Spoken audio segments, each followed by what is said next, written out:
Akşamınız hayırlı hormatly vatandaşlar. Bugün birazrak ir çıkmalı olduk. Akşam başka işlerimizin barlığı sebeple. Siz bilen bugün e, birazrak ideologiya frontuna gideriz. Aslında en mühim o frontlardan biri. Köp adam belki düşünýänlerdir. Yankı imperiyaların gibrit urşunun e, gurbany gidendigine köpüsi düşünýänem däldir. Sebäbi bu düşünmek üçin birazrak o çoňurak nemelerin içinde olmalı da. En azından olsa da bir uzaktan olsa da kulagyna degmeli. Yani Orslaryň bir täsiriniň bardygyny ýa-da bir imperiýanyň orsan bolmany biler. Orsdan öňen bardyne Arap imperiýa demeleri bardy. Birleşler ine sizin bilen bugün nemede frontuna gidenimizde bir nemen sözünü öptüm. Nemede görünýän eken size de. Ceditçi diye, cedit täzelikçi diýmek Arapça bir söz. O täzelikçi, täze usul boyunca. Haçan näçinji ýyl? Bir asyr mundan öň. Bir asyr mundan öň. Ine şu taýda ady bar. Ama Muhammed ulu Atavaýoğlu. Yani Atavayev diýip o geçýär nemede. Bize bunu yetiren Murat geldi. Söyev bu indi bu taýda Atavaýoğlu'nun dörediyiciligi barada gurrun gidýär ýöne näçin möhüm diýip sorasaňyz, yani bu ideologiya frontumuz üçin häzir men size esas yerlerine deyip geçecek. Esas yerlerine geçmänkak siz bilen nemäniň gurrun ederiz. Yine bu adam näçin möhüm? Näçin bir asyr mundan öň bir täzelikçi diýip bir zat bar ýöne şu wagt görýäs. Yani şu günümüz o täze döwürme, köne döwürimiz ýygy-ýygydan aýdýandyr. Orta asyrlarda ýaşap ýörüs diýip. Soňra bulary görýän şu gatkan adam bar şu döwürlerde zähmet çeken. Yani watançylyk duýgusyny, söýgüsini ortaga goýan. Indi bu taýdak berýän çeşmege görä 1885-nji ýylda dogulupdyr. Käbir çeşmelerde de 1887-nji ýylda. Ine şo döwürler käbir neme däl, anyk däl adamlaryň haçan dogulanyny. Yani atalaryňyzyň, babalaryňyzdan sorasaňyz, o şu pelança diýip aýdýarlar ýa-da dokumentde şeýle ýazýar. Nemede beýlerek diýip ýaş berýändirler. O temamızın açar sözleri täze usul Türkmen edebiýaty, täze usul yazıcı, tarih, öňe gidişlik, tarihi öňe gidişlik, gyza galaklyk diýär. Yani gyza galaklyk bilýäňiz, gyza almak üçin pul berilýän eken. Şo döwürler hasam köp, yani gyzyň kakasyna ýa-da kakasy ýok bolsa erkek şoňa bakan eýeçilik edýän erkek doganyna pul galyň diýip geçýär. O sosial ýagdaýlary üýtgetmek we gaty möhüm bir zat sosial ýagdaýlary üýtgetmek, köne we täze bilim sistemasy we gaty möhüm şu taýda alynan zatlar hemmesi bir rewolýusiýanyň nemesini howasyny berýär-de, öşgünni berýär, umyt berýär, biraz düşünýän adama. Düşünmedik adama da menin paýogum berenok diýip oba gez bermeli. Paýogum ýok diýip. Ya men munyň kopyasyny hökman suratda sizin bilen paýlaşjak. Ine bunu asıl dili türkçe illeşler. Türk dilinden soň muallimlerimiz sağ bolsun türkmençe terjime edip berdiler we gaty gowy, düşünükli we akyjy okumagy gaty ansat, onu islendik nemedäkiler okap bilýär. Men şunun ýaly ýazgyny bir kısa kitap okudum da ýokary bilim üçin niyetlenen kitaplar diýip o gülmekden öldüm bir 2-3 sahypasyny okanymda. Ýöne ine bizim hakyky bu işleri edip biljek adamlarymız sahnanyň arkasynda galýar we galmana dowam etdirilýär.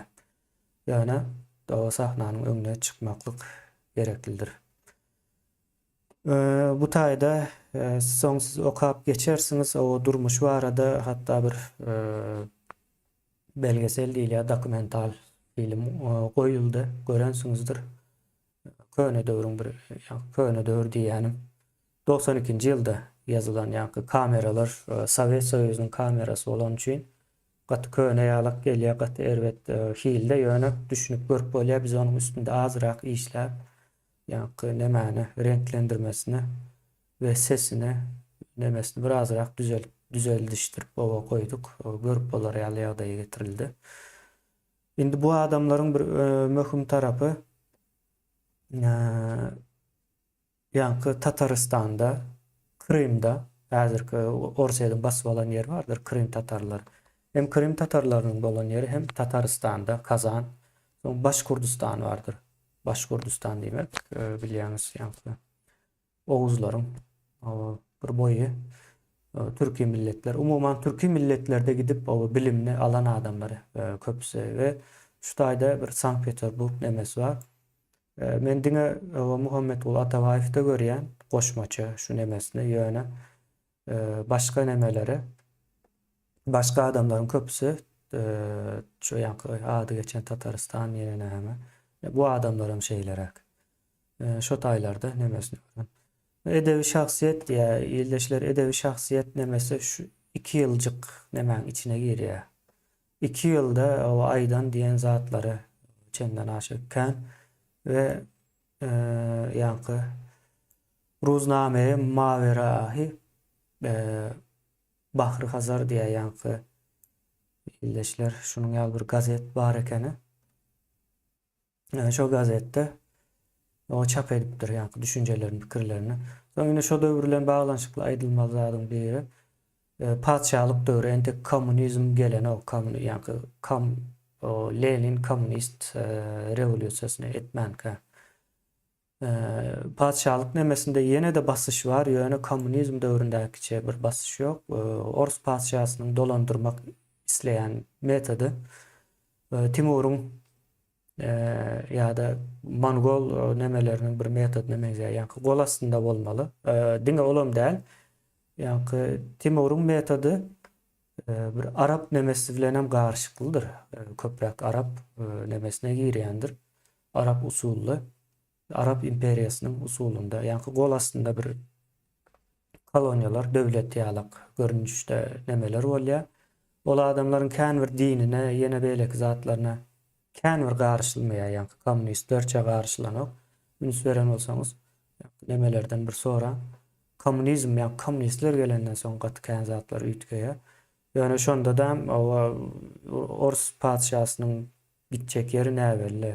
Ol usulda eýem dünýäde hiç bir neme dolandyryş demesi administratif işler geçirilen okyaýan Ýewropa ýurtlary nemeden tizlik bilen uzaklaşyp aýrylan döwürlerde kolonial düzgün tertipden şeylere Ors padşahynyň nemesi gawat gelmesdi barbyr. Bu nemelerini siz okarsınız soň şu taýda bir ýazan nemesi var. Men bunu okabam beripdim. Şo döwürde ine şul aýdyň insanlaryň göreşýän nemesi. Bularyň sany gatykän ýeneden bir makalalar var. Onu hem getirip bilsek ekranlara getireriz. Bu bizim ideologiýa nemämiz üçin möhüm tarihimiz var. Bize näme diýip düşündirýärler? Orslaryň gelmegine o gucak açyp garşylan bir millet hiç ýeli uruş bolmadyk, söweşilmedik, Göktepe galasy diýilen bir gala aslında ýok diýen derejä çelli gidilýär. Şonuň ýaly bir nemesi var, taryhy unutturulýar. Indi bir gyzykly bir zat var. Bir milletiň bar bolup bilmek üçin taryh bolmagy gereklidir. Eğer taryh ýok bolsa şo millet ýokdur we Türkmenistan hakykatdan şu gün ýok ýalydyr. Halk nemesi hiç ýerde tanalýan däldir. Hatda Türkiýede iň soňky bize hasap etmejek, syýlamajak bir millet Türkiýe. Türkiýede de indi şonu görüp başladyk soň 1 ýylyň içinde. Syýlanmaýar, näme üçin syýlanmaýar? Halk öz taryhyny bilenok, şeyle bir yağday vardı yine. Gelin ya Türkiye. O yine Selçuklu'dan, Osmanlı'dan, ondan bundan söz ediyorlar. Bu taydaki adamların her birinin anına yazılandır o nemeler. Kaçıp gidilip bilinen ok yöne. Bunu Türkmenler bilen ok. Ya da Türkmenistan içinden gelen. Tapavdi yok yani.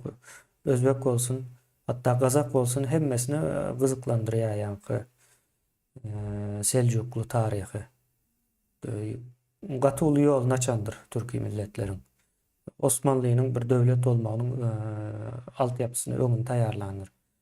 Şeyler hep bir ýagdaý. Soň bizimkiler bilen ok, o bilmeýär, soň bilmeýäni görünüp dur izinden hem aýdýa.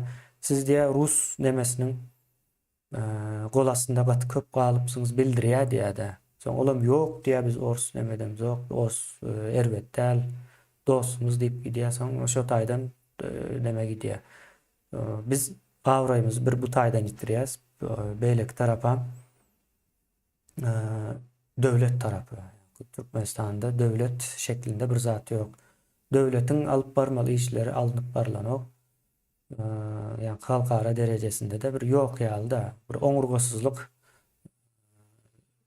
lykdan bir söz edilýär, gynansak da.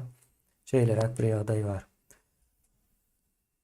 Umuman tarihimiz bilemzok ve şul adamlar tanamzok. Ine seredim şul adamlar bir asır mundan öň näme ýazypdyr. Ýa-da gazetlerde öz pikirlerini, düşünjelerini paýlaşýar-da. Ve mollalar gaty uly päsgelçilik berýän eken bu adamlara. Şonuň üçin ýazypdyr, molladan peýda ýokdugy hemmelere ýaxşy aýan.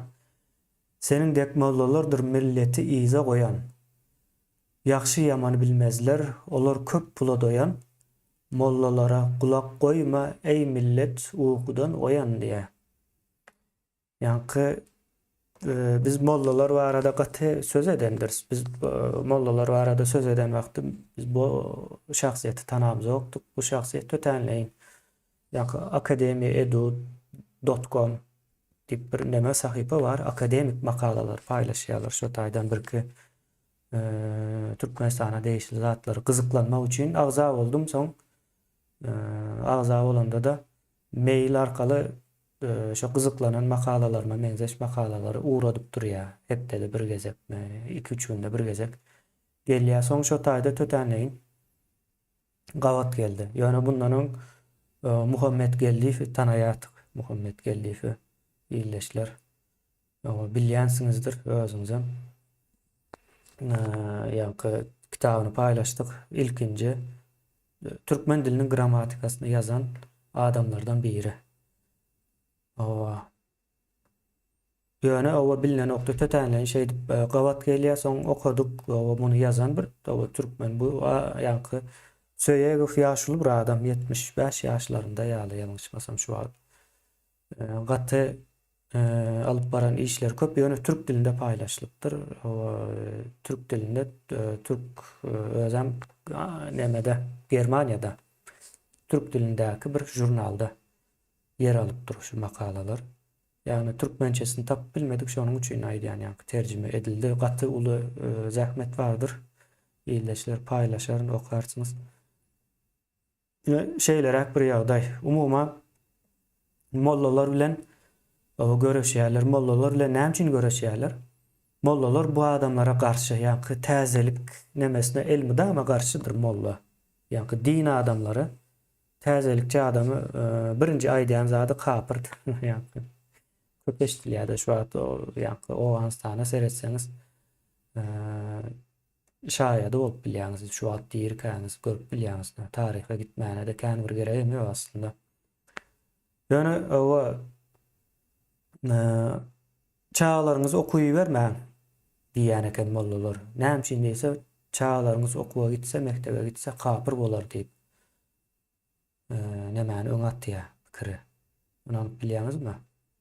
O çağlarınız okuwa gitse kapır bolar diýen adamlaryň bir millete edip biljek iň ul düşmanlygydyr ýa-ni. Başga düşmançylyk gerek däldir. Bir jemgyýetde okuw bilim bolmasa izah alýandyr we hot şo zatlaryň özüne aydyp geçýär öz sözleri bilen häzir gabat gelsek şu taýda aydyp geçerse bolmasa da birleşler özüňiz okan wagtyňyz görersiňiz. Gysga bar bir 8 sahypalyk bir zat 8 hem däli 6,5 sahypadyr bolsa. Şeylerek soň ine bu adamlaryň bir görüşi var. Şo döwürlerde romantizm meşhur. Romantizm diýmek hakykat bilen hiç bir baglanyşy bolmayan bir düşünje, insanlyk gaty gowy zat, we insanlykdan ziyan gelmez. We din gowy zat, mollalar gowy zat diýip, kommunizm gaty gowy zat, mysal üçin şoň tutýan neme barda? Padşah gaty gowy insan, we padşahy inanyp bileriz. Ýeni bir romantik bir nemeler, duygusallyk da aslında. Yani romantizm bir duygusal pikirlenmek. Hakykatdan uzaklaşmak ýa-da beýlek tarapdan alanda soň. Sowet edebiýatynda da sosyalistik realizm diýip bir zat var. Bulam şu zada da düşünmesen gaty erwet jemgyýetleri şu günkü Türkmenistanyň ýagdaýyna getirip bilýän zat.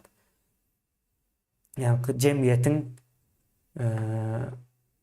üstünlüğünü öňe sürýär. Ýöne şeýle bir zat var, jemgyýet nämeni düşünmek üçin bir öňe atylan bir sözdür ya aslında. Yani bir jemgyýeti fiziki usulda ýa-da hakyky wagtda görüp bilýän zadyňyz däldir jemgyýet. Görülüp bilýän zat däldir. Hani jemgyýet maňa görköz diýse, bir giden kitaplar ýazylar, ýöne görkezilmez. Şeýle zatdyr. Yani men sosiologiýa demesinden okandığım için bu zatları o düşünüp bilýän ýöne bu bir keseldir. Yani sosyalistik realizm düşüncesi bir kesel. Näme üçin kesel? Sosyalistik realizmde bilimli adamlaryň ýok hasap edilýär. Mysal üçin hemmekim deň bolmaly, deň bolup bilmeýär. Hukuk, kanun deň bolmaly. Hemmäniň bir ýokary, iň ýokary gidip biljek derejesi ruhsat berilýän bir kanunlar bolmaly. İslese öýsüz hem gezip bilmeli. Mysal üçin Amerikada öýsüzler bardyr. Öýsüzlügi siz pikir edersiniz, ýa-ni Amerikanyň ýaşaýyş şertlери erwet şonuň üçin öýsüz diýip, ýok, olar öýsüz bolmagy saýlan adamlar. Öýsüzlügi bir durmuş hökmünde kabul eden adamlar.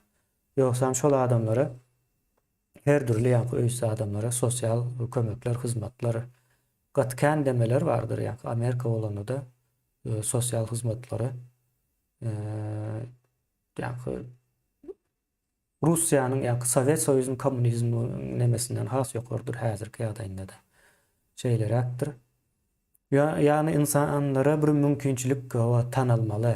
Näme bolup biljekdigine demetmeli, ýoluny açmaly, ruhsat berilmeli. Ýöne sosyalistik realizm şo zatlaryň öňüne alýar. Diýe hemmäňiz ýa-ni deň bolmaly diýär-de. Hemmekim paxta ýygmaly. Hemmekim hyzmat etmeli. Ýene näme bolmaly diýilen ýalyk. Ýöne ine Muhammed Ulu Atabaýew ýalyk adamlaryň ýa-da türkmen jeditçileriniň şo döwrüň ähli adamlary we tanqidi realizm bolan ýa-ni critical realizm diýip geçilýär. Critical realizm bolanda näme bolýar? Biz ine sapara çykýar. O söz edýär soň adamlar o sapara diýe halka gaty erwet daraya diýe. O gaty agyr diýär bize diýe hakykatlar. Ýani realizm hakykatyň parkyna barmak diýmek aslında realizm sözü. Indi tanqidi. Ýani hakykata barmak üçin tanqid edilmeli diýilýär. Indi o türkmen jemgyýeti gaty sowatsyzdyr. Olam ýürüýt edildi o şeýle sebäbini siz bilýäňiz. Burada dursun ýöne netije şu wagt sowatsyz. Hiç zada düşünüp bilen hatda şu wagt üstünde bir Rus imperiýasynyň çöküp şonuň gazynyň Türkmenistandan muht çykyp gidip soň içindäki Gurbanuly ýalyk bir giden samsyk adamlary Türkmenistanyň başyna o baş edip bellep, o islen zatyn edip gören ýagdaýa getirilen ýa-da şuňky halkyň o ejir jepalaryna sebäp bolan orsuzlygyny bilen ok. Näme üçin bilen ok? O sowatsuzlyk üçin bilen ok. Indi onam näme düşündirmeli? Bir giden adama gysga wagtyň içinde sowat berip bolan ok. Şonuň üçin tanqidi realizm metody ulanylýar. Biz bunu ýa-ni bu adamlar görenden soň dogry ýoldadygymy bilip bilýäs. Ine tanqidi realizm hem şu goşgudan düşünilýär. Hamala seretseňiz molla Allahyň adamy. Allah bana sana göre ýakynrak diýip o inanyljak adam ýöne. Bu adamlar näme diýär? O milletiň düşmany diýär. Näme üçin? Ya öňüne ýapýar. Milleti ize goýan diýär ine şu taýda seredim. Milleti ize goýan mollalardyr diýär. Eýrana gidin, häzir Eýranda suwutnamasy. O Awganystany seredim, o Awganystanda suwutnamasy şuny görüp bilýäňiz. Ýa-ni gyzlar okamaly däl diýär. Olar häzir ine gyzlar okamaly däl diýil, ýani osa 21-nji asyrda. Bular 20-nji asyrda hiç kim okamaly däl diýär. Okamana gerek ýok diýär, Allah rızkyny berýär diýilen ýalyk düşünje bilen ýaşalýar şuň künem şeýle. Şonuň üçin şo zatlaryň öňüni açmak üçin ine Muhammed uly Atabaýyň ýa-da Atabaý oğlunyň o edişi ýaly tanqidi realizm. Bu hemmäniň ulanmaly bir metoddur. Tanqid etmek. Tanqid etmek diýmek, ýani hakykaty ýüzüne aýtmak diýmek, başga zat däl. Hakykaty ýüzüne aýtmakdyr. Ve gowy zatdyr tanqid edilmek. Ve ine bu adamlarym, ine Muhammed uly Atabaý oğlu ýaly adamlarym o dogry iş edipdirler şo döwürlerde. Soň o Muhammed uly Atabaýyň käbir makalalary o Zakaspiskaya tuzemna diýen gazetde çap edilipdir. Şo döwrüň gazetlerinden çap edilen ýyllary. Ine bir neme ýazypdyr? Türkmen halkyna diýe. Türkmen halkyna bagyşlanyp ýa-ni tanqidi realizm ýazýar. 1914-nji ýyl 14-nji dekabrynda. O bizim köp gowy günlerimiz bolsa da diýe, o bugün şo günlerden de has gowudur diýe. Jahil türkmenlerimiziň ine seredin jahil sözü şo döwürler geçýär. Näme üçin şu gün bilinen o? Seredin jahil diýen söz şo döwürde ulandypdyr. Bir asyr mundan öň bar söz bugün eýýämi ýok. Bir asyr bir milletiň nemesi üçin bir sekund ýalyk bir zat ildeşler. Bir asyrda näme edip bor? Bir döwlet gurup bir döwlet ýykyp bor. Ulam iň aňsady işdir. Bir milletiň edip biljek iň aňsady işlerinden biridir. Döwlet gurup döwlet ýykmak. Adaty bir zat. Ýöne ine şo döwür jahil türkmenlerimiziň gözüni açmak o pikir bilen öz dilimizde seredin, öz dilimizde. Näme üçin öz dilimizde diýip aýdýar? Şo wagt rus dili häkim däl barbyr. Ullakan bir häkimiýeti ýok. Täze gelen dil. Öz dilimizde ýani arap dilinden we fars dilinden o söz edýär ýa-ni. Hamala şo döwrüň hanlary we ondan öňkü döwrüň hanlary beýleri o farsça dilde gürleşip o arapça dilde kitap okap çağalaryny ýetişdirýän ekenler. Nämemiş? O şeysen gowy bolýar ýene şu gün var ýa rus dilinde okudyp görler. O rus dili o güýçlü dil diýip ýa-da şoňa onany öz dilini hasap etmän.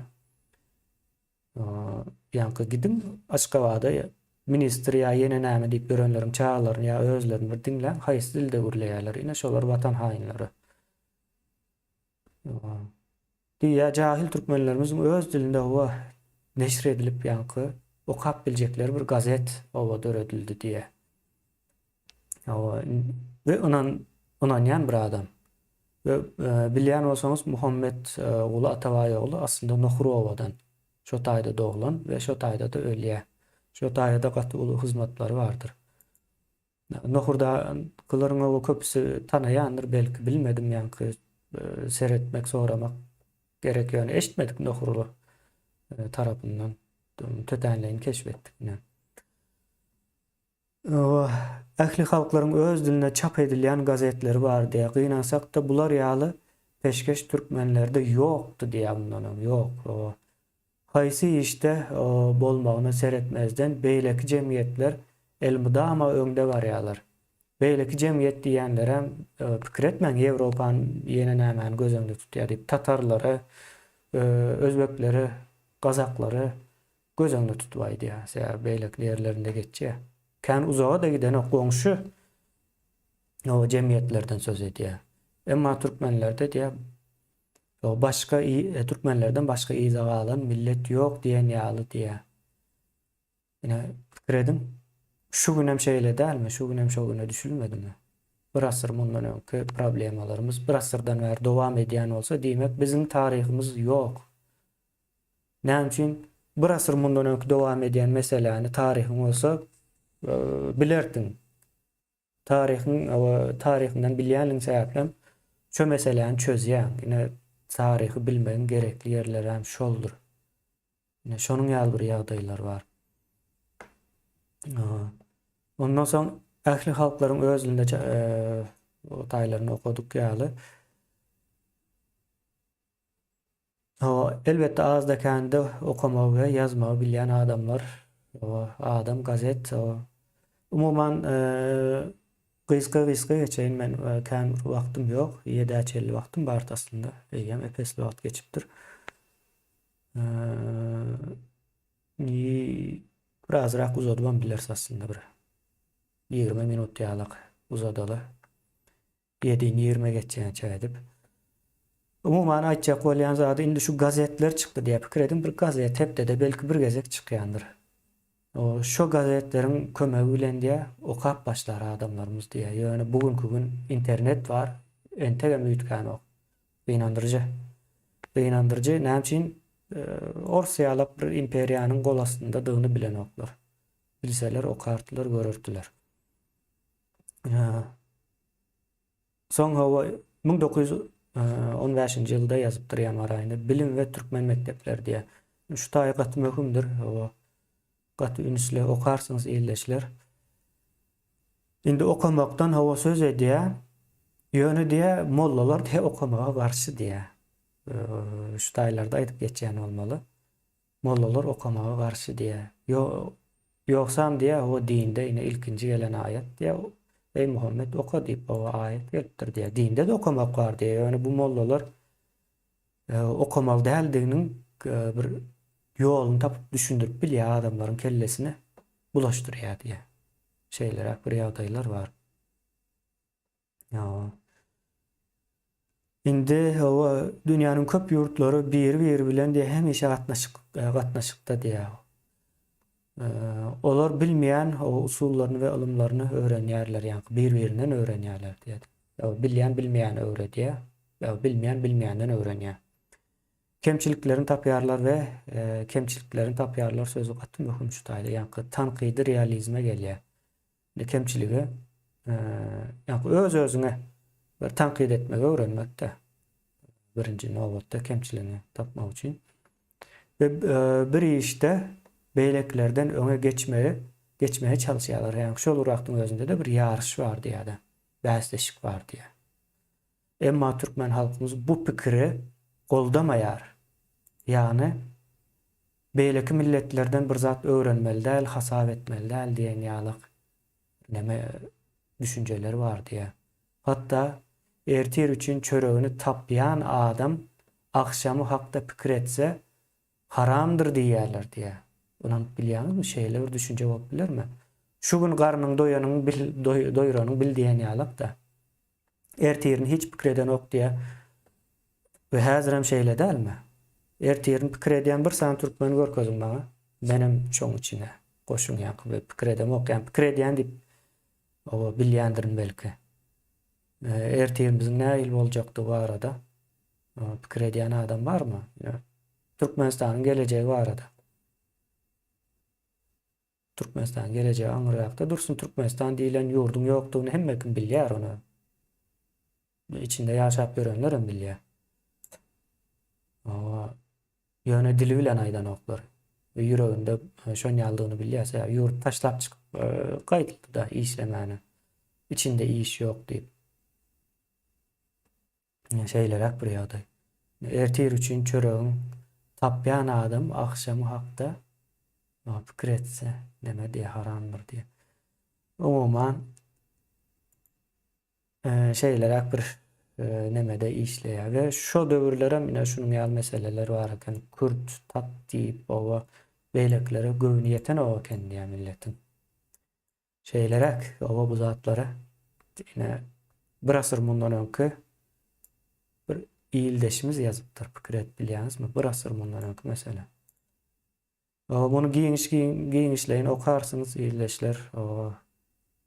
Gaty gyzyklydyr. Bizim gurrun berýän zatlarymyzyň hemmesi bir nemäň içinde geçýär. Bir millet ilki bilen iýip içmekden ziyada eğitim ve öğretim diye sowatlyk ve ilm zerurdur. Pikir edip bilýäňizmi? Bir asır mundan öňkü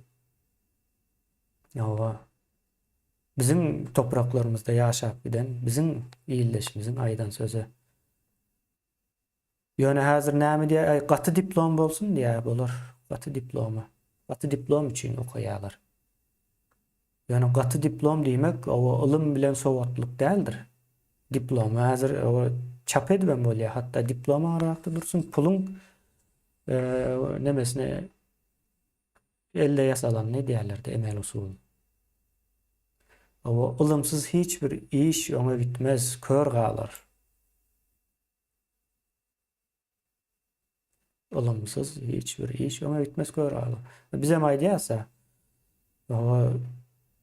bilmän hiç zat barada pikir aýdyp bolanok hiç bir meseleni çözüp bolanok. Ters neme dersin? Yani gaýtam ziyan berersin şo işin çözülmegine. Ve şeyle de bolýar. Gynansak da. Ine biz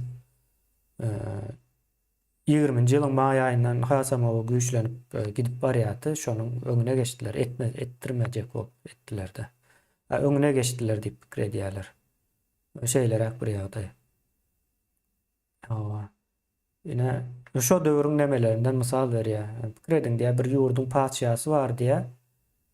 Şo paçya diýär ilmli bilimli bolsa diýär ýurdam diýär şonuň ýalyk güýçlüdür diýär. Ilmsiz bilimsiz bolan paçyaly ýurtlara serediň diýär. Nähil ýagdaýda diýip mysal berýär şu taýda. Türkmenistana serediň Gurbanyly Bawarabyň bir iti. O ýurt o getiren okda ýanky şol getirildi diýip görkezlýär. Umuman aýtjak bolýanym şeylerek mysal berýär. Ýanky ýurdun paçyasyndan diýär görüp diýär sered baha ber diýär. Indi şu taýda gaty bir möhüm bir zat aýdýar. Menem bu sistemany gaty içinden bilýändigim üçin tasdiklaýan hatta bunu okamazdan öňem aýdyp gelýärdim. Islamy usuldaky öwredilýän nemelerde hiç zat öwrenip bolanok ine şo zady atabaý olaýdy. Ve bu adam dini bilýär. Men içinde ýazýan zatlaryndan bilýände. Düýpli bilmeýän adam hiç haçanam o mysallary getirip bermeýär. Dinden hem mysal berýär. Mollalardan hem mysal berýär. Indi şu taýdaky aýdýan zady bizim çağlarymız diýär mundan öň okaýatlar diýär bir mollanyň onun elinde okaýarlar. 3-4 ýyllap, 4-5 ýyllap okaýar diýär. Ýöne hiç zat öwrenmän, hatta okamagyny hem bejerip bilen oklar diýär. Okamagyny 3-4 ýyllap medrese gatnap okaman çykýanda. Näme diýär? Ine bir hat gelýär diýär. Şo haty okap bilýän adam ýok owada diýär. Soň goňşy owaga gitýär diýär. Goňşy owada bir san okap bilýän barmyş diýär. Hat gelen wagty şoňa gidýärmişler, hat ýazjak wagtam şoňa gidip ýazdyrýarmışlar. Ýöne näme harplarda? Arapça harplarda. O döwürlerde Arapça harp bardyr. Şonuň üçin Muhammed Gelliýew hatta şu taýda Muhammed Gelliýew hem öwüp geçýän ýerleri bar. Edýän işlerini ve gaty ýaky bir näme diýeli? Bir bölegi ýanky şu edip barýan işiň bir bölegini ol edýär, beýlek bölegine Muhammed Gelliýew we şoňa benzeşler edýän ýaly düşündirýär. Biz de aslında bir işiň başka böleklerini edip gelýäs diye. Yani şol bir iş edýäs diýip şonuň ýaly bir manyda aýdylýan yerler var da. Arap harplarında okap bolmaýar diye. Arap harpları bizim türki dillere aslında gavat gelen ok diýip aýdýar. Yani türki dilleri Arapça ýalak işlän ok diye. Ve hakykatdan hem şeýle. Okamasy kyn. Men öwrendim, men bilýän aslında. Okabam bilýän ýöne. Gynanýan sebäbi okamak üçin Arapça sözleri ýa-ni Arapçany bilmeli, Farsçany bilmeli. Şeýle bir dil ýa-ni yazan zady okabam bilmeýän bir nemesini okasaň beýleksini okap bilen ok. Ýalňyş manyny da çykaryp bilýän şeýle bir neme bizim nemämize hiç gawat gelen okdy. Bulam şonu aýdýar. Soňam diýe medrese sistemasi düýkden ýalňyş diýe könelen diýe şo döwrüň belki talaplaryny ýa-ni diňe okamagy we ýazmagy öwrenmek eýem gaty uly bir zatdy da köne döwürlerde 1000 ýyl mundan 1000 ýyl usul diýe goýman da şonu dowam etdirip gelýärler diýe. Ve şu usuldan çyksaňam kapyr bolýan diýip aýdýarlar diýe mollalar. Gret bilýäňizmi?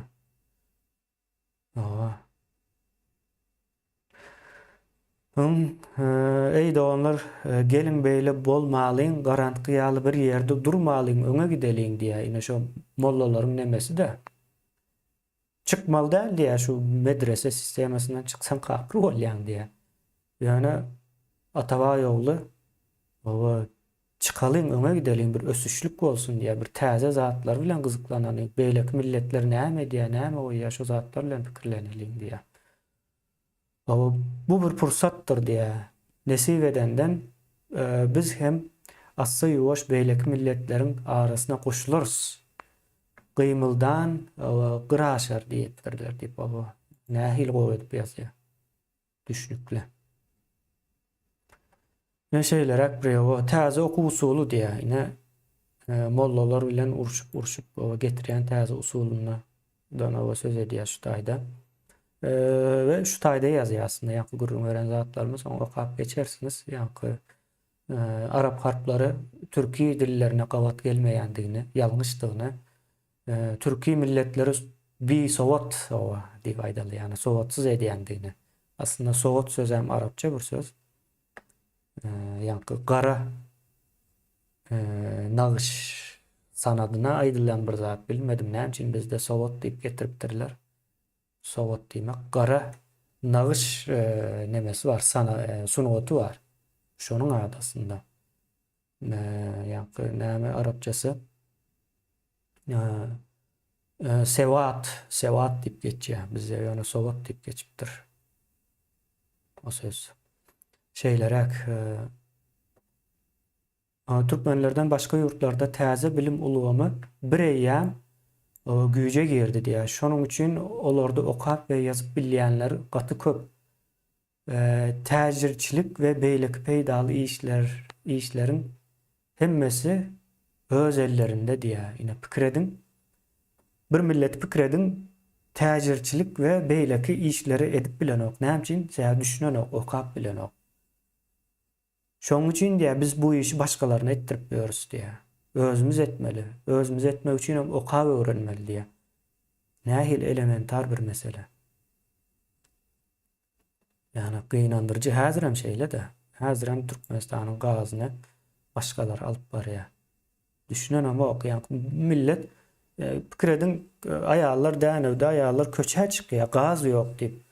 Senem ýazýan ekranlarda o taýda bu taýda ýa-da şu daşary ýurtda Türkiýede ýaşap görenler biz gazda 4-nji ýerde diýip utanman öwünüp bilýän sen git watanyňa gaz ýok senin. Öýüňde gaz ýok. Utanmazmı bu millet? Yine tankidi realizm benim şu aýdýanym. Bu millet utanmazmı? Tankidi realizm. Atabay ýolunyň ine ýöredýän nemesi. Täze açylan Türkmen mektebi diýär. Şu taýda gaty gowy begenip bir nemeler ýazyp geçýär. Bir asyr mundan ýazylan neme. Size getirip berýär ýerleşler. Gaty gymmatly bir zatlar. Bu orslar bu zatlary bizden uzak tutmak üçin elinden geleni edipdir. Şoň üçin bilem zok, bu adamlar hem tanam zok. O çelekende diye bir o mektep açılıptır diye özüm o mektepte kızlar okuyamış diye ilkinci gezek. O ilkinci mektep okan o Türkmenler çelekenli kızlar eken şu vaxt. Fikir etdiýäňiz 60'a bolay diye. O soň unanman diye gittim diye şu taya. Görmek üçin gözlerim bilen sebäbi kızlaryň hak hukuky meselesine ýa sosial nemede yer almagy üçin gatykän göreşen adam kıyska ömrünün içinde. Bu adam ya 28 ya 31 yaşında aradan çıkıyor. Şeyler ya da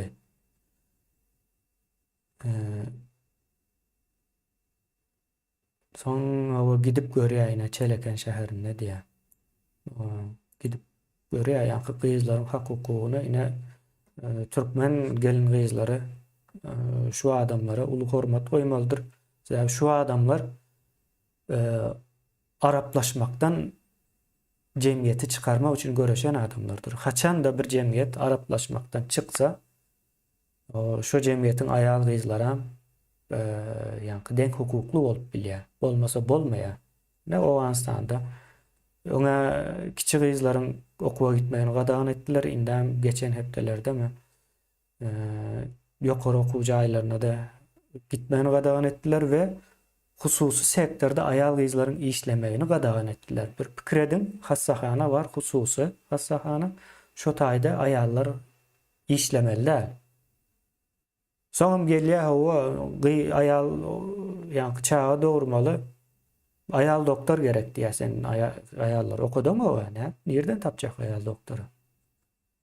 Şeýlerek bir ýagdaý. Gatı begenýä umuman Çelekende o gyzlaryň okuwa gidip başlaryny görüp 60 özüm gatykän san. Ondan soň Türkmenler ähli meselelerde beýleki halklardan izahalaktır diye 1915-nji ýylyň 6 fevralynda ýazypdyr. Türkmenleriň haýsy bir işi beýleki milletlere göre has gowy we öňe giden diýip gaty köp pikir etdim diye. Emma üstünlükli öňe giden işi tapmadım diye. Şu wagtda medil şeýle. Ýa-ni bir ýurdu tozdurdular.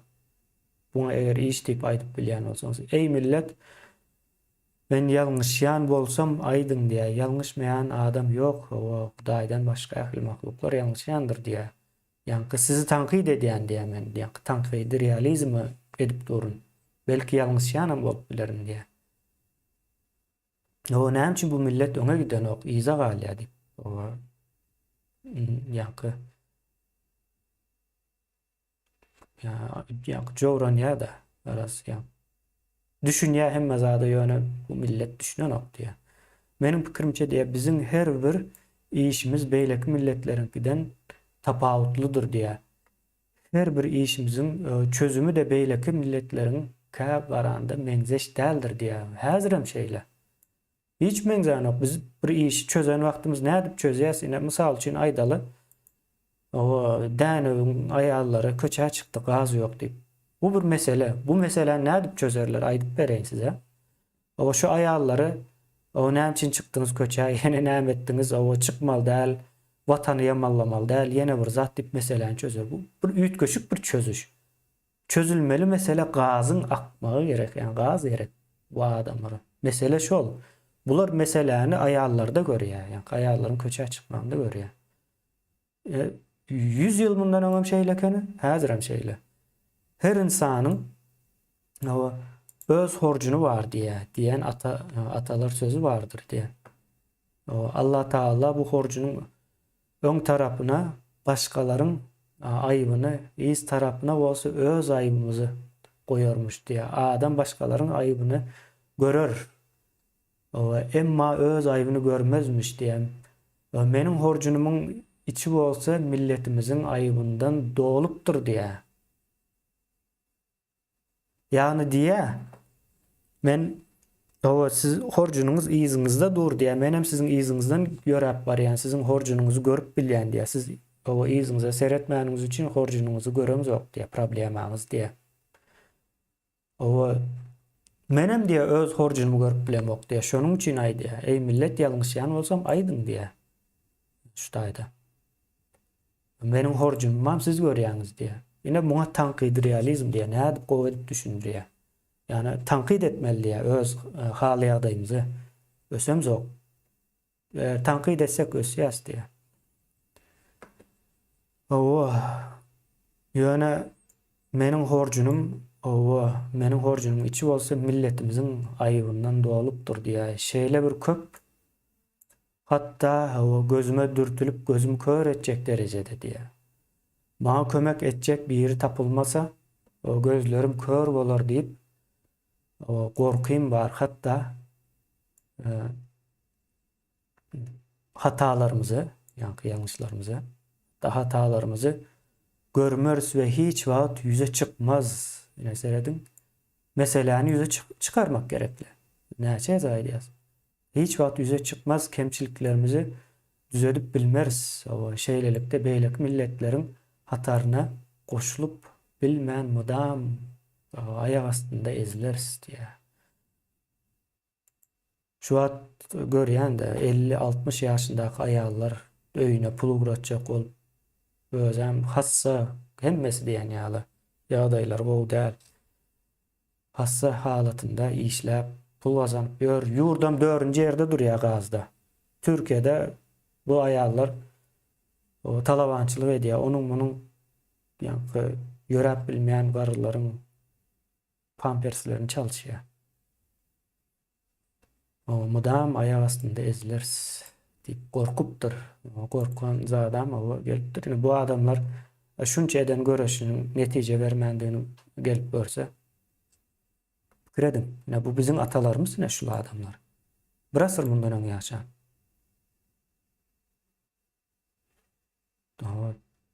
Utanç verici bir zatlar. Ve biz entek o taktikada ne hünerde bizde ne de taktika ne hüner ne de guramaçylyk dolandırmak var diye. Hiç işte diye nememiz yok diye bir tecrübemiz yok diye de umuman. Hiç işe de düşünemiz yok. Hazır emedil şeyle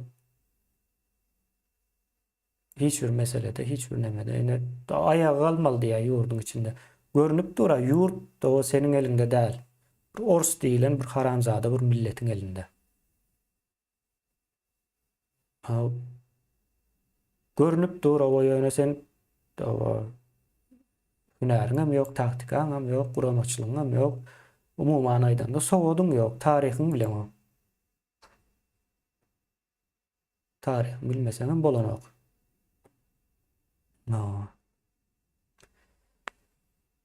Ähli zat başımıza sowatsuzlukdan gelýär. Sallançaktan mazara çenli ılım öwrenin diýip Hazret Muhammed o peýgamber aýdyp geçipdir diye. Sallançaktan mazara çenli. Hakykatdan şu söz bar. Men bilýän bardygyny.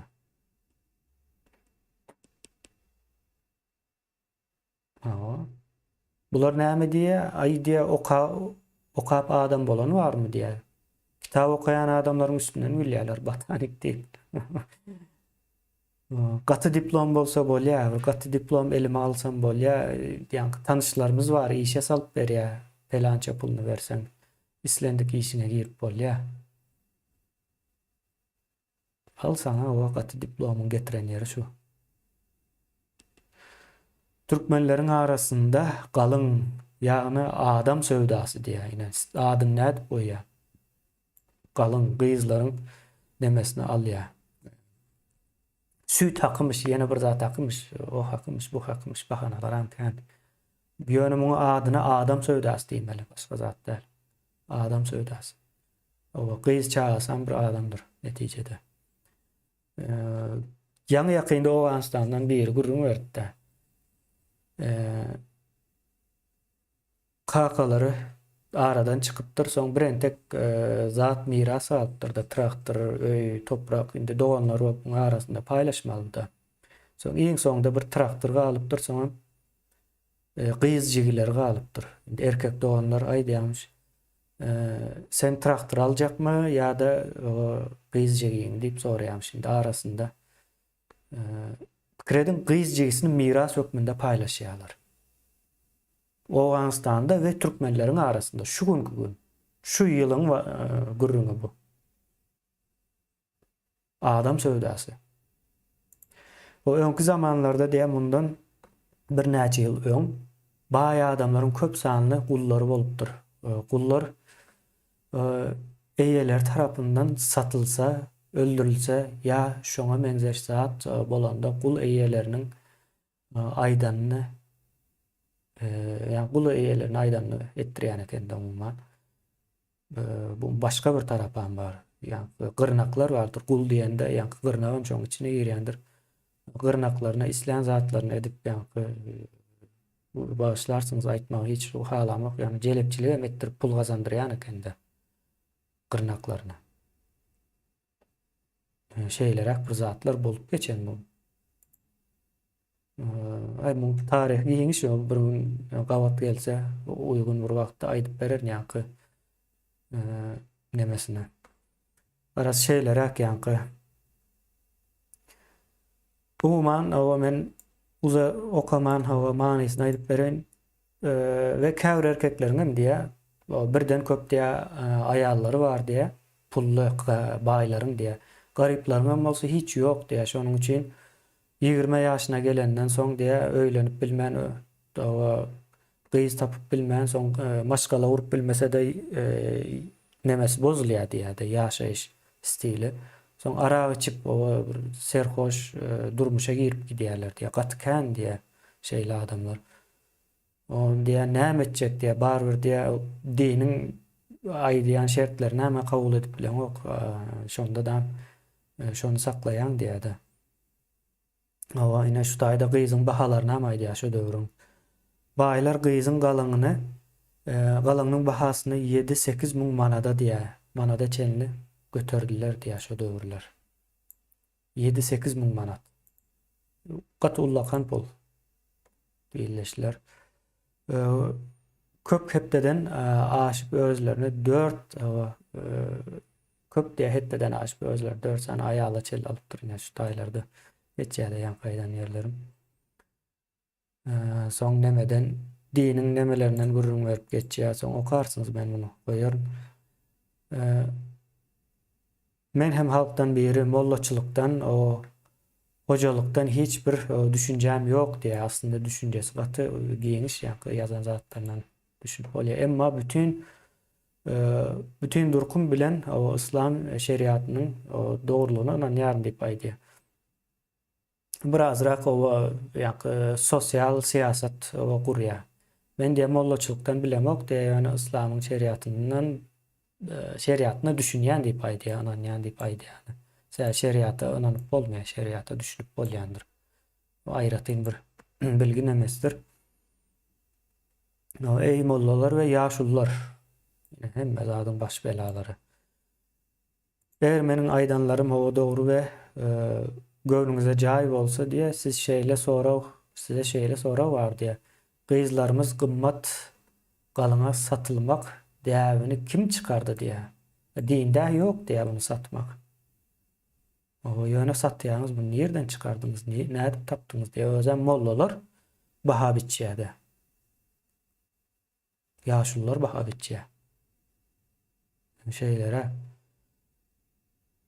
gynandyrjy ýylyşlar. Ýa günümizde de şo zatlar bar we onuň beterrägi bar. Ýa bir toý edýärler pikredin, o toýu garyp edýändir diýip pikir etmersiňiz. Bir padşah toý edýän ýa-da bir toýlar bar Türkmenistanda. Soň şo toýuň netijesinde de gelýär entek 3 aýam bile ýaşaman gelin ölen gaýdýar Türkiýe gulçylyga, garzlaryň bergilerini yapmak üçin. Gaty sowatsızlyk edýän zatlary. Şu adamyň aýdan zatlarynyň o bir sany ýalňyşyny görkezim. Ey Türkmen cemaati, sizden ötünç sorayan aýdanlarym dogry däl bolsa, dogry däl diýinde. Dogrusunu görkezim. Eger dogry aýdýan bolsam, onda bu erwet endiklerimizden diýin bagyň çäresini tapalyň diýär. Indi endikler diýen däp de surine siz gatykän üstünde durýas. Şu zatlar däpde sur adasında ýöredilýär, beýnansakda. O diýilmeli diýär. Açyk aýdypdyr. Bir asır mundan mesele häzirem çözülmedi wakaty. Neme gynandyrjy ýagdaý diýilýär. Okarsınız o wakaty manydar size häzir öňümden näme etmekde. Türkmen aýalyjlarynyň zehine indi şu zat o wakaty dogry zat şu günem görüp bilýäs-de. 15-nji ýyl bolmaly şu taýa diýilýär. Ýa-ni näme ýazgy ýalňyşlar bardyr. Olara kän sörüp durma. Ýöne 15-nji ýyl originalyndan okapdym. Onu düzelip baba size goýarys. Ve köp aýalyjlar käbir işlerde erkeklerden öňde bolsa da ýyzda däldirler diýe. Ýa-ni näme aýallar o işe düşünmez diýilen düşünje bardy. Şoňa garşyn aýdýar bu zatlary. Sizden diýe köp işde öňdedir diýe. Ýöne ýyzda däldir diýe. O sowatly aýal gyzlaryň arasynda işi islendik erkekden kemsiz edip biljek köp akylly aýallar bardyr. Aýal gyzlarymız akylsız bolsalar günä özümizdedir. Biz olary adam hatarynda goýmaýarys we okatmaýarys diýe. Ya adam öz-özünden adam bolan ok. O ýaş ýa-ni 0 ýaşyndan başlap 7 ýaşyna çelli hem insanlyk mehrini vermeli hem bilim sowat vermelidir. Alyp bilýärsiz çağany. Özüňiz ýaly näme akmak görmeli däl. Düşünmez bilmez diýip. Elbette hiçbir iş bilimsiz gurulmaz. İslendik zady işletmesen o çaň basar diýe. Pos zeň bolar. Çüýräp zaýa bolar. Zehinimiz şoňa menjeş. Eger onu her saat işletmesen akıl gelişmez. O iza gaýdar, ýiter gider diýe.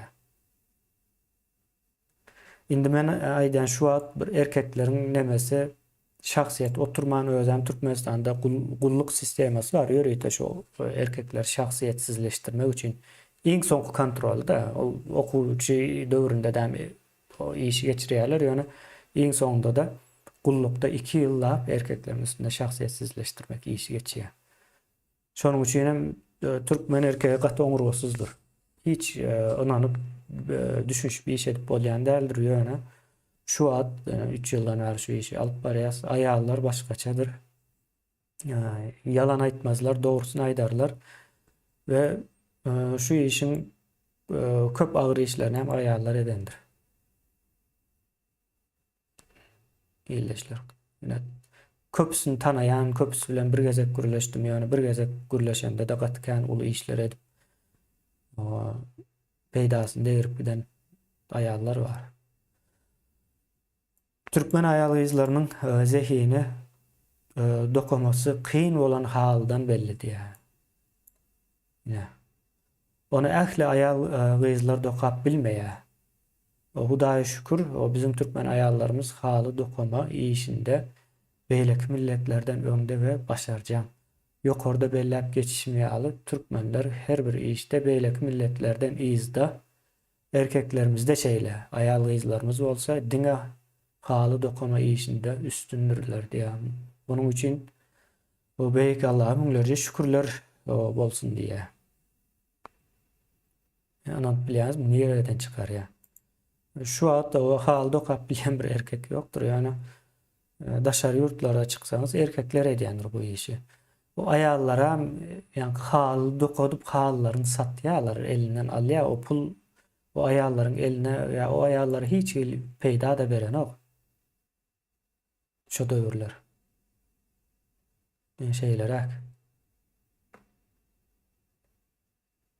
O indi aýal gyzlarymyzyň gaty akyllylygyna düşündim diye. Eger olardaky o göwhere deňelýän, o göwhere deňelýän akyl paýhaslaryny ulansak, ýagny okatsak, ýani akyl paýhasyny ulanmak üçin birinji okatmaly diýär, şonu orta çykarmaly diýär.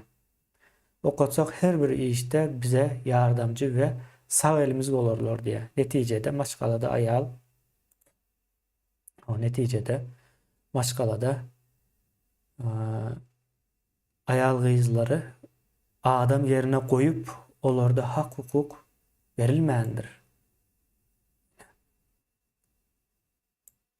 Ayal maşgalany saçı uzayın aklı gyzga deyip o pikire uyup insan yerine koymasan, okutmasan öz akılsızlığınızdandır ya.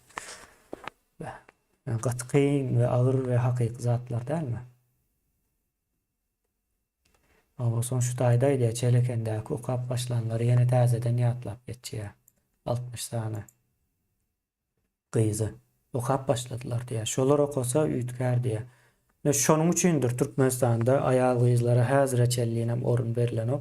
Ve bir neme var. Bir imperiyanın, ehli imperiyaların ediyen bir hasiyeti var. Şu gelen cemiyetinde ayal kıyızları bol bildiğince üstünü bastırmak. Sebebi şu ayal kıyızları yetiştiriyen neticede çağıran şoları yetiştiriyenliği için yani erkek olsun ayal olsun o şonu yetiştiriyen ene o soğutluk olmasa şu cemiyet çök ya imperiyanın isleyen zatı şu cemiyetin çökmeli. Dine pahtı yığmana o tayı bu tayı kovmana yarasa boldu. İmperiyalar için bir insana benzemeyene gerek yok. Kul olmalı da. O köp ayarlar batlı mı diye.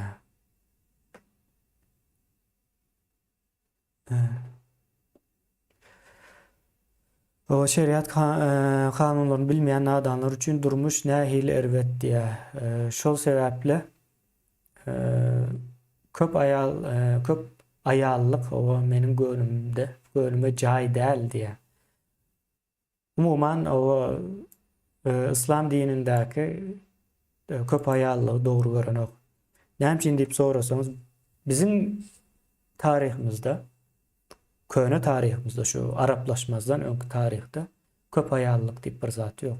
Yek ayal, bir ayallık var. Köp ayallık belki nemelerde bolandır. Padişalarında, nemelerde, kanlıklarda bolandır. Yani onun dışında köp ayallık yok. Onun ya düzgün tertibim yok. Sonra ayallar baskın ve güçlü olupdur. Yani maslahat edilen vakti ayallara maslahatın içinde ol ya. Olurun pikiri dinlenya değil, olur pikirini aydı ya, mecbur dinlemek mecburiyetinde var ya. Şeyle. Şonun için ben nemenin okan yerlerimde gördüm yani dini nemelerin köp yerde e, bir cemiyetin ösmöğüne ters gelýändiklerini iňçe ve çizikden aytıp geçýär yani şeriatı referans görkezip geçýändir. Yani şeriat vaktin geçme bilen aslında ayarları hak hukuksuz koyan bir sistema öwrilýärdi. Vaktin geçme bilen şeylere kolya gıynasak da.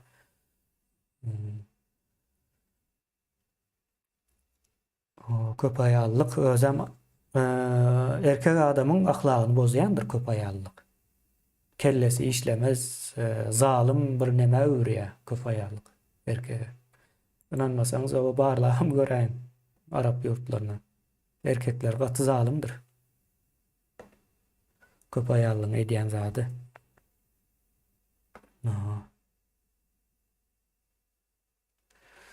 Son hava bu nemeler okap geçersiniz vaktimiz ama gaty azaldy. Men size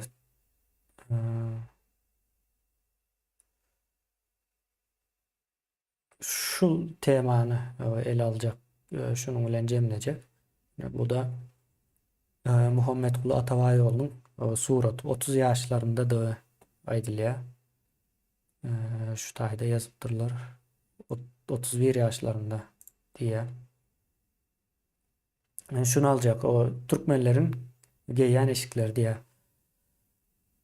Ruslar bizi almazdan ön bu geýilýän eşiklerin hiçbirisi yok ekeni diye. Şu yani geýýän eşiklere ýa bir azyrak bolsa da üýtgän olmaly ýa kostyum jalwaryalyk bir zatlar giýilýän olmaly. Ruslar diýýäni Rus padşasy, kommunizm we nemesi gidilen o wagtlar o kommunizmden hiç kimem habary ýok. 15-nji ýyllarda. Ol eşiklerin hemmesi gen görülen ekeni üýt köşük eşikler çykanda onu geymek doğru değil diýipdirler o. Geyen adam ayıplap dinden çıkan yine seredin. Eşik ya bu bir eşik. Eşik sen dinden ne edip çıkarıp bilýär. Men ama azırak dini bilgilerim bar. Ýa-ki Atabay ýolunyň aýdysýaly molla bolmasam dinden o bilgim bar ýöne. O şu zat yoktur. O dinden ýakyp pikredin eşik geysen o dinden çykýar.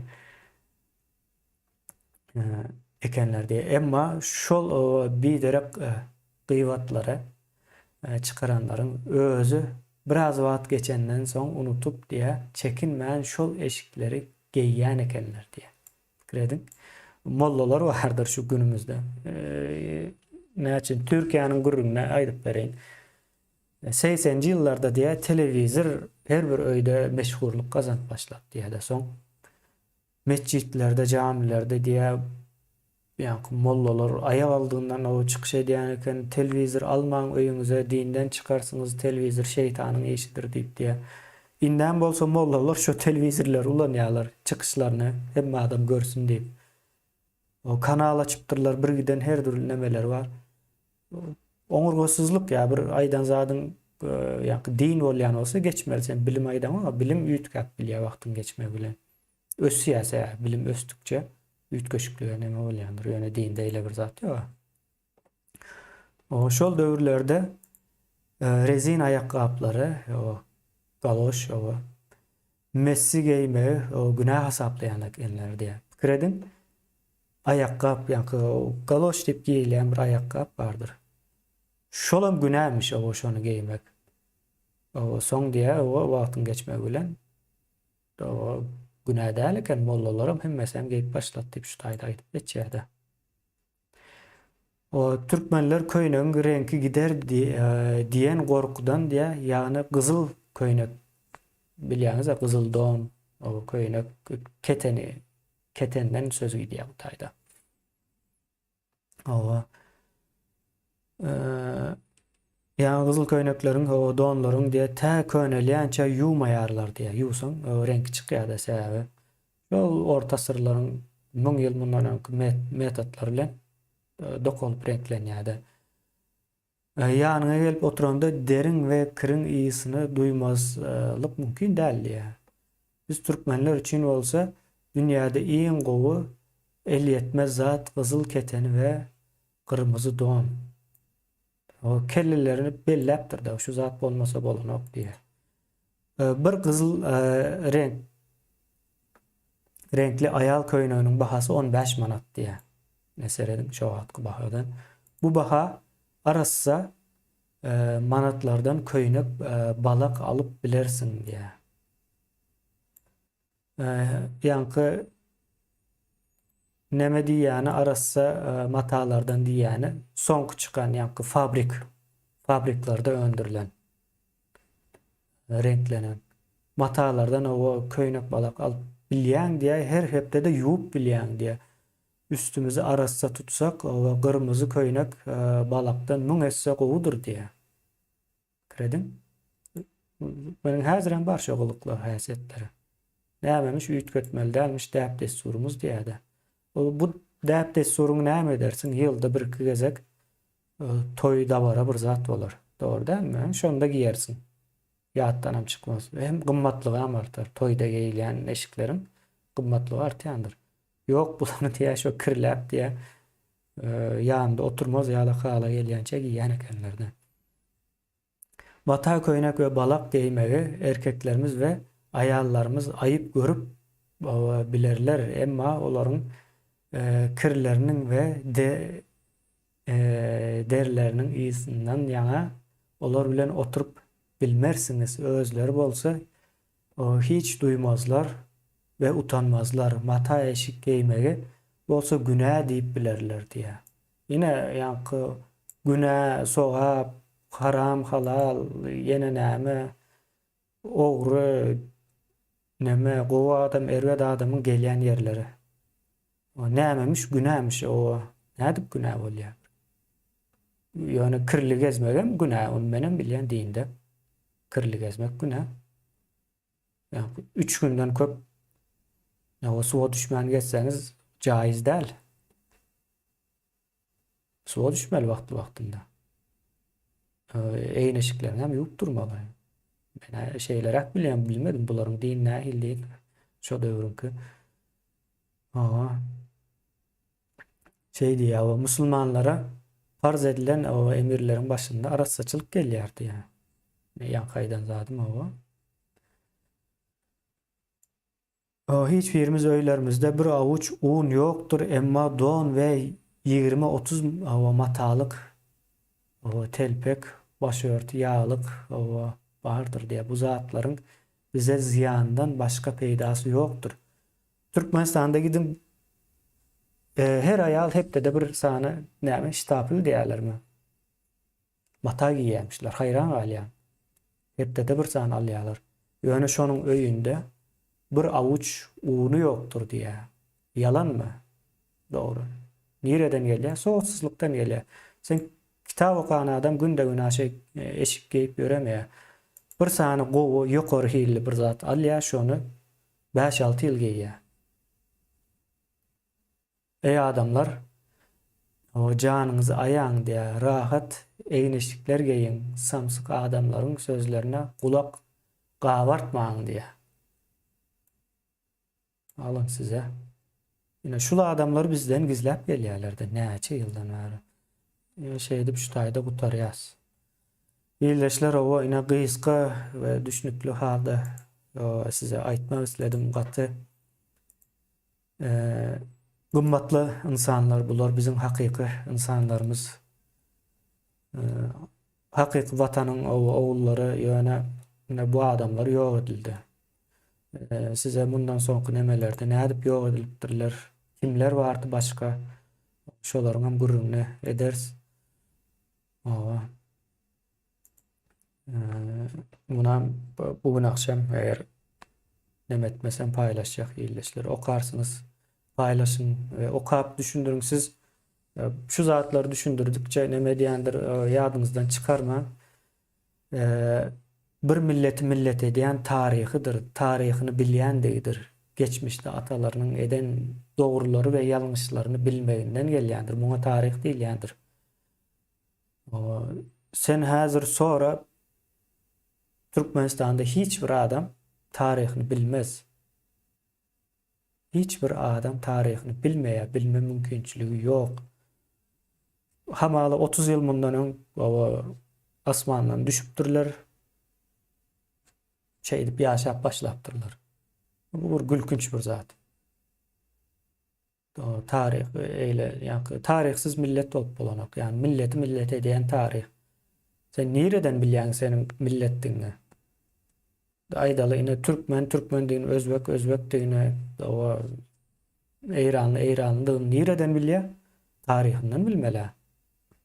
Şonuň üçin aýdýanda sen ýazyp okap gürläp ören dilim türkmençe däl.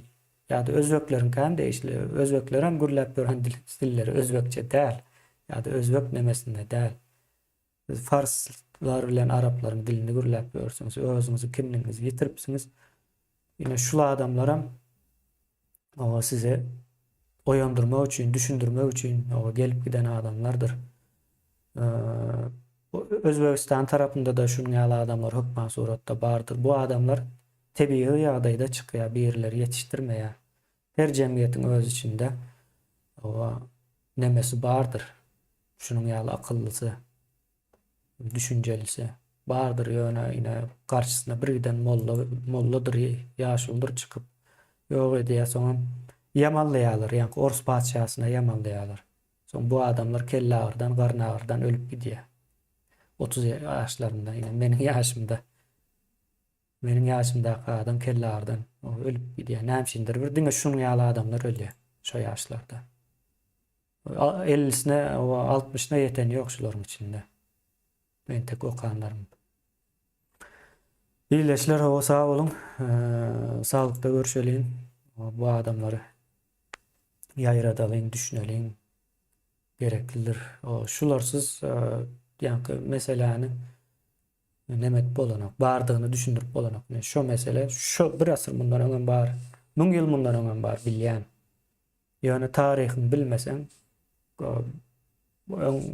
Arap imperiýasynyň gol astynda bol, soň Ors imperiýasynyň gol astynda bol.